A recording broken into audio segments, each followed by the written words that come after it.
भगवती श्री राधा जी तथा सखियों में सदा सर्वदा अपने श्याम सुंदर की ही मधुर मनोहर चर्चा हुआ करती। यही उनके जीवन का स्वरूप था। एक दिन श्री राधा जी ने अपनी एक सखी से कहा, सखी, एक दिन की बात है, मैंने प्रियतम श्याम सुंदर के दर्शन का सौभाग्य प्राप्त किया। महामहिम मुनि मन हर मंजुल मधुर मधुर मंगलमय श्याम, पल पल वर्धमान शुचि अनुपम दिव्य रूप लावण्य ललाम। कुटिल भ्रिकुटि करती आकर्षित बरबस मन को अपनी ओर, उमड़ उठा रस सागर परमानंद कहीं भी और न छोर। रूप सिंधु में मन निमग्न था पर न तनिक सा जगा विकार, जगना दूर रहा स्वाभाविक चित्त हो गया अति अविकार। तन्मयता हो गई तनिक भी रहा न तन का बाह्य ज्ञान, प्रलय नहीं पर मिटी जगत की सारी रचना सारा भान।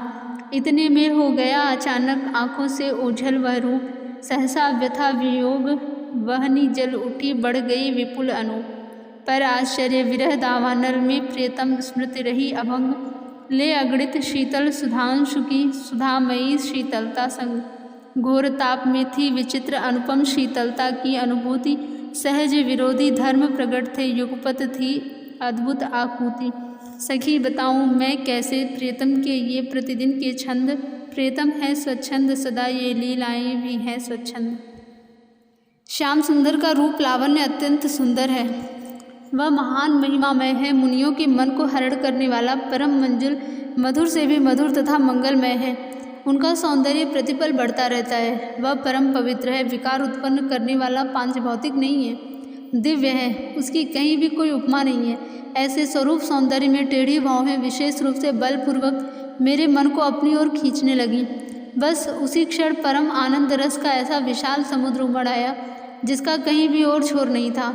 उस रूप सिंधु में मेरा मन सर्वथा निमग्न हो गया, पर किसी भी विकार की स्वसुख वासना की तनिक सी भी जागृति नहीं हुई। इस दिव्य रूप समुद्र में डूबने पर विकार का जागना तो दूर रहा, सहज स्वाभाविक ही चित्त आत्यंतिक निर्विकार स्थिति को प्राप्त हो गया।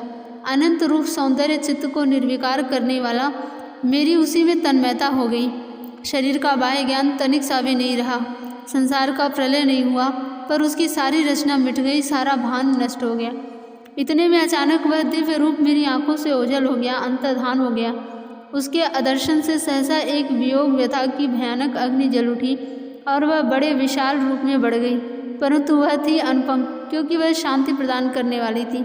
अत्यंत आश्चर्य की बात है कि उस विरह दावानल में प्रियतम श्याम सुंदर की मधुर मनोहर स्मृति अखंड बनी थी, और वह थी असंख्य शीतल चंद्रमाओं की सुधामयी शीतलता को साथ लिए हुए।